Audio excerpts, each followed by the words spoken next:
No one knows where or how triffids, predatory mobile plants, appeared on Earth. One day they killed Bill Mason's mother, who had been studying them. She had tried to understand them, and now Bill is doing the same, working at a special farm dedicated to breeding triffids, from which people have learned to extract valuable oil that replace fossil fuels. Triffids could feed on decaying meat and had a sting capable of striking prey with poisonous sap from a distance. Therefore, safety measures were applied when breeding triffids. Their stings were trimmed, and farm workers used protective masks. During experiments, Bill and his partner Lucy noted that triffids had acute hearing and presumably intelligence, which sparked protests from a part of society that believed exploiting Mother Nature was unacceptable. One day, a van arrives at the triffid breeding company, driven by an activist intending to release the triffids from the facility if possible.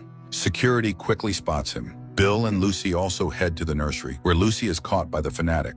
Bill persuades the man to let her go and notices that she is left without protective glasses. He offers his own and asks to ensure Lucy's safety. The activist allows her to put them on, not noticing that the triffids are starting to react to the people nearby. Bill tries to protect Lucy and gets his eyes burned by the poisonous sap of a triffid. At that moment, security apprehends the activist and Lucy rushes Bill to a clinic in London. That same day, a famous journalist, Joe Clayton, is interviewing one of the astrophysicists who promises an unprecedented spectacle for all mankind. Due to a solar storm, the sky will be lit up with all colors, a beautiful and safe sight. Meanwhile, Bill's eyes are bandaged at the clinic, and he is warned that he might lose his vision. In the evening, the sky over the planet begins to glow, attracting millions of people outside to watch the spectacle. However, some remain indifferent or are unable to view the show due to work obligations. Suddenly, the solar light becomes too intense and, at some point, literally strikes people's eyes, taking away their ability to see. The same thing happens to the passengers of a plane headed to London. Around the world, communication breaks down and panic begins. Bill realizes that something terrible has happened, but he cannot understand what exactly, as he is still blindfolded. He gets up and makes his way into the corridor, where he hears screams of terror and despair. Eventually, he finds a mirror, removes the bandage, and sees his own face. Bill is overjoyed that the doctor's predictions were wrong. Meanwhile, on the plane, all pilots and passengers lose their sight, except for one man. He had been sleeping with a mask on his face and a cap pulled down, so the deadly rays did not harm him. Seeing the chaos around him, he gathers life jackets from the others and barricades himself in a restroom. The plane crashes in the center of London, and the sole survivor, Torrance, makes his way out. Meanwhile, Bill leaves his hospital room and encounters one of the elderly patients who begs him for help. However, he feels powerless to assist until he understands what exactly is happening. Wandering through the hospital's corridors, he is horrified by the chaos and panic. One of the doctors tells him that everyone went blind after looking at the sky. Bill steps outside and sees the same old woman. She has apparently fallen from a window and died. Horrified, he runs away. At the same time, Joe regains consciousness inside the wreckage of the radio station, destroyed by the plane crash, and calls for help. Torrance, meanwhile, goes shopping. Joe manages to free herself from the debris and steps out onto the streets, where horror reigns. Blind people, realizing she can see, start gathering around her, begging to be led to safety. Some recognize her voice. More and more people gather, and the situation becomes dangerous. Joe manages to get into a car and drive away. However, she is soon stopped by a policeman who orders her to drive him to a specified location. Joe resists. At that moment, Bill appears. Realizing that something bad is happening, he chases the officer away from Joe and quietly leads her away from the crowd. Meanwhile, Torrance notices a dead police officer and takes his weapon. Bill and Joe introduce themselves, and Bill announces his intention to go to the triffid farm to make sure everything is safe. At the same time, Torrance settles down in a house. Meanwhile, chaos also unfolds at the triffid farm. People have lost their sight, and due to the power outage, there is no more security. The activist hiding in one of the storage rooms turns out to be lucky. He retained his vision. Now he intends to fulfill his long-held plan and release the triffids. Morning comes. Joe is outraged that there is no communication and no way to find out what is happening in the world. Then they see a crowd of people being held back by police officers who themselves can no longer see. Joe convinces one of the officers that she can see and could be useful. However, a high-ranking military officer orders to open fire. Shots ring out and people scatter in panic. All this time, from the window of a nearby house, the sound of a violin can be heard.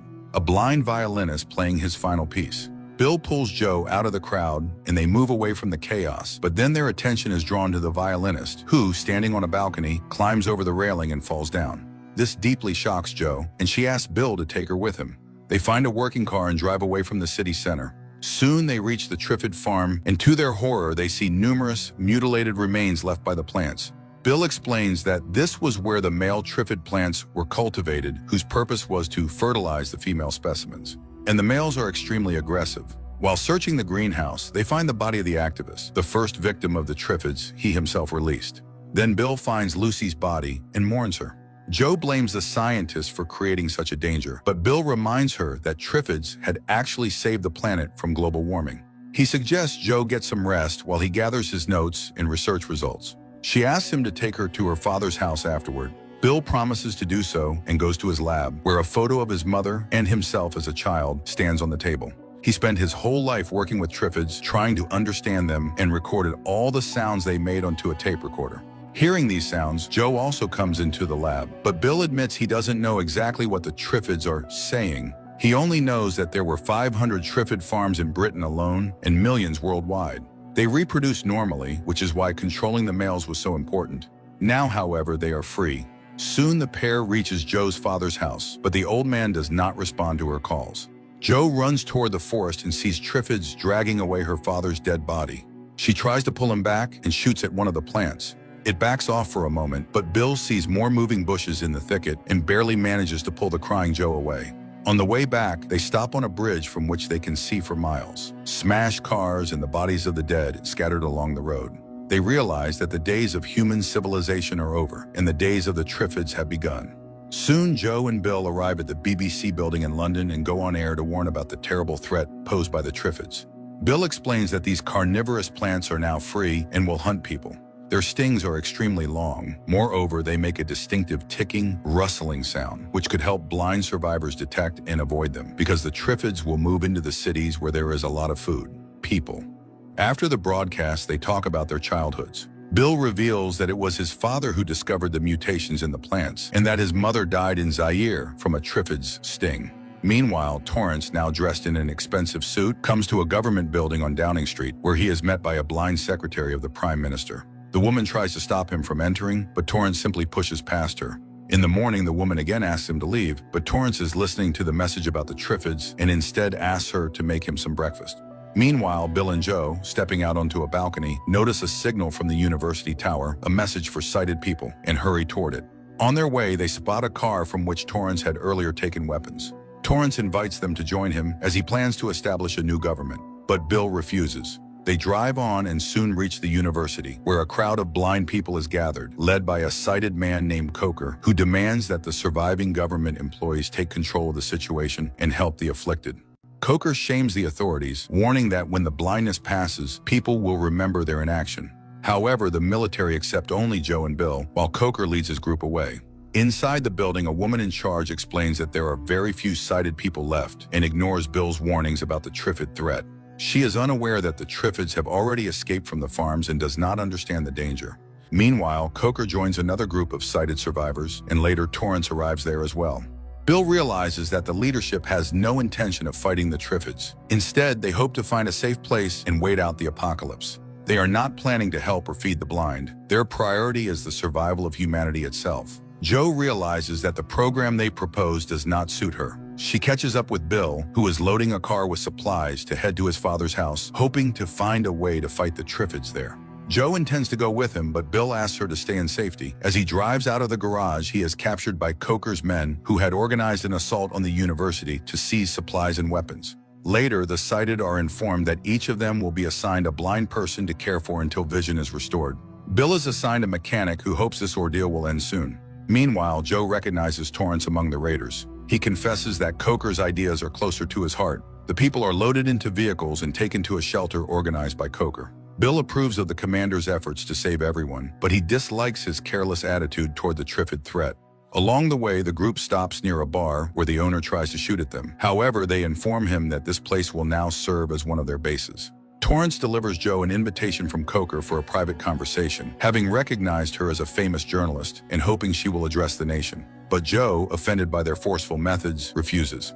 Later, the group arrives at a warehouse on the outskirts to pick up more supplies. There, the sighted members notice bloodied scraps of clothing on the floor. At first, they don't realize what this means until they stumble upon Trifids. Several people die immediately. The sighted open fire with their pistols, but this only buys them a little time. Soon, only a few survivors remain. Bill yells at Coker, who only now realizes how wrong he was and begs for forgiveness. Joe insists on going immediately to Bill's father's house. The survivors return to the central base at the bar, where Joe agrees to make a broadcast on the radio. Soon, her voice sounds over the airwaves. She warns about the Triffids and their threat, while Bill attempts to leave London, dodging Torrance's men, who are rounding up everyone they can find to build their army. One of Torrance's aides announces Bill's arrest and wounds him in the shoulder. Bill regains consciousness, tied up inside a truck. Next to him sits another captive, Coker.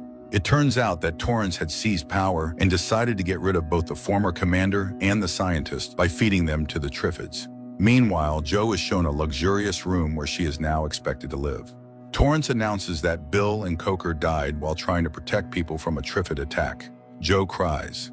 Out in the woods, Coker manages to free himself from his bonds. When the truck stops, he also cuts Bill's ropes. But at that moment, they are ordered at gunpoint to get out. In the next second, a Triffid grabs and drags off the guard. Coker fights with the driver as more and more Triffids emerge from the forest. One of them grabs Coker, but the wounded Bill manages to grab a weapon and shoot the plant, freeing the major. However, the driver is still alive and armed, forcing the two men to march toward the Triffids. As they walk, Bill remembers his tape recorder. He switches it on and throws it behind them at the driver's feet. The sound draws the Triffids toward him, while Bill and Coker escape into the woods. However, their car soon breaks down, and they are forced to continue on foot. Meanwhile, Joe continues to address the nation every day, urging survivors to come to London, where there is food and no danger. Bill and Coker eventually reach a new religious colony run by a woman named Mother Durrant. Bill undergoes surgery to remove the bullet and slowly begins to recover. Back in London, Joe learns that the Triffids approach the city daily, but so far people have been able to hold them back. Torrance starts to show her personal attention, which Joe dislikes. Bill notices that the colony is surrounded by Triffids, but strangely, they are not attacking. One day, a priest, Father Thomas, leaves to search for other survivors. Mother Durrant explains that it is prayer that keeps the Triffids at bay, something Bill does not believe. He plans to leave for his father's house, convinced that the Triffids have paused because of the cold weather, but will attack once spring comes. He is given a map with a marked route through the forest and sets out. Meanwhile, in London, Joe tries to question a young soldier named Troy about how Bill and Coker died. He tells her that nothing was found at the scene except Bill's tape recorder, and this gives Joe hope that Bill is still alive. Meanwhile, Bill continues through the forest but stumbles and falls, discovering the body of Father Thomas chained to a tree. He realizes that Durrant had sacrificed the old man to the Triffids to earn peace for the colony. At the same time in London, Joe steals Bill's tape recorder from Torrance and heads to another broadcast. Bill returns to the community, furious, and accuses Durrant. She defends her actions by claiming she had the higher purpose of protecting the people. But seeing the condemnation in the eyes of the others, Mother Durrant leaves the colony, insisting that without her, it will collapse. Coker stays behind at the monastery while Bill sets off to find his father. That evening, Joe agrees to have dinner with Torrance, but during her next broadcast, she suddenly urges the people not to believe her previous words, claiming the new government only serves its own pleasures, not the people. She warns that there are plenty of Triffids in London, despite earlier assurances of safety. An enraged Torrance orders her arrest. However, it turns out that the broadcast was pre-recorded, and Joe is no longer in the studio. Torrance's men rush to find her, but when Troy spots Joe, he deliberately misleads his companions and secretly leaves her a flashlight. Joe manages to escape beyond the fence and disappears into the night. However, she soon falls into a Triffid trap. She narrowly escapes through a nearby truck. Spotting an abandoned vehicle, she tries to get inside but finds no keys. She breaks the window of a nearby diner and, hiding from the plants, discovers the keys clutched in the hand of the diner's deceased owner. At the last moment, Joe manages to drive away from the pursuing Triffids, but in the forest, she crashes and is forced to continue on foot. Meanwhile, Bill meets two orphaned but sighted girls, Imogen and Susan, who almost attack him at first. Realizing he can help them survive, they offer him the car belonging to their dead parents, and they set out together. That night, Joe encounters a stranger in a car who captures her. By morning, Bill and the girls reach their destination, only to be ambushed by the same mysterious man who turns out to be Bill's father, Dennis. The man proudly shows off his house, protected from Triffid attacks by a powerful electric fence, and invites them inside. There, Bill reunites with Joe, whom Dennis had found in the forest the previous day. She returns Bill's recordings and recounts everything that happened in London. That evening, Dennis tells his son about his work and reveals his plan to stop the Triffids. He has genetically engineered a new sterile species that could neutralize the old one. He has grown a female specimen and keeps it inside the house. Although Bill finds the idea absurd, he agrees to help with the final stage of the experiment, obtaining the head of a male Triffid.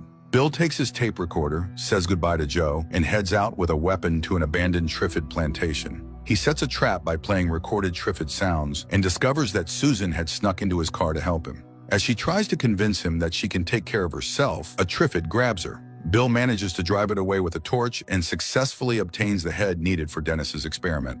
Explaining how he accomplished it, Bill mentions the plant's reactions to the sounds of other Triffids. Dennis recalls that Bill's mother also believed Triffids communicated among themselves. He gives Bill his mother's old tape recorder. That evening, the Triffids begin their pollination season, and it is extremely intense. Meanwhile, Torrance finds a book with Dennis's address and realizes where to look for Bill and Joe. The next morning, Bill and the others notice a plane overhead, dropping leaflets inviting survivors to join a colony on the Isle of Wight. During the day, Dennis visits the captured female Triffid. After feeding it, he plays Bill's recordings. Unexpectedly, the plant reacts violently and attacks him. Bill shoots the Triffid through its head to free his father, but Dennis dies. With the experimental specimen destroyed, the group has no choice but to head to the Isle of Wight. However, during the night, Torrance's men break into the house. Torrance demands that Bill work for him to find a way to destroy the Triffids, promising him fame as the savior of the nation. But Bill refuses to reveal his plans. Torrance threatens to kill the whole group if Bill doesn't come up with a way to destroy the plants by the following morning. After ordering his men to guard the prisoners, Torrance finds the control panel for the electric fence and shows it to Troy. Meanwhile, Bill plans an escape, hoping to use the same recordings that killed his father to attract more Triffids and, during the chaos, flee. While Torrance mocks Bill, taunting him about his parents, Susan climbs out of a window and hides the tape recorder outside the house. At night, the sounds of Triffid voices spread through the area, and one of the soldiers discovers the device. Upon realizing the massive number of Triffids surrounding the house, Torrance orders Troy to shoot the girls and, on his command, to activate the electric fence. However, Troy switches sides and fakes his own death. Torrance, realizing the electricity won't be turned on, runs back into the house while his men are killed by the Triffids' branches. He shoots Troy but is soon knocked out by Bill with a stun gun, while the inactive fence collapses under the swarm of Triffids, trapping everyone inside the house and yard. Joe realizes they won't be able to escape, but then Susan finds among Bill's belongings an old African mask, which reminds him of something that happened 30 years ago. Back then, an old shaman had asked him to drip Triffid poison into his eyes through the mask's slits. Bill finds a severed Triffid sting and drops the liquid into his friend's eyes. The substance doesn't blind them, but makes the Triffids perceive them as one of their own. The group calmly steps out into the yard and walks through the massive Triffids, who touch them with their stings, but do not attack, believing them to be fellow Triffids. However, Torrance emerges from the house and opens fire on the plants, enraging them. The Triffids seize and entangle him with their roots and branches, while Bill, Joe, Susan, Imogen, and Troy make their escape. The group eventually reaches the Isle of Wight, which is protected from Triffids by the surrounding waters. Yet even while living in relative safety, Bill increasingly questions the idea of ever returning to the mainland and reflects on the unsettling morality of a world that had been blind, even when people's eyes were wide open. The film is based on the 1951 novel of the same name by John Wyndham and marks the third adaptation. Although the core idea has been realized in many other projects, it serves as a reminder of humanity's ultimate question: how will people behave if the apocalypse comes? And if it does, what will they become?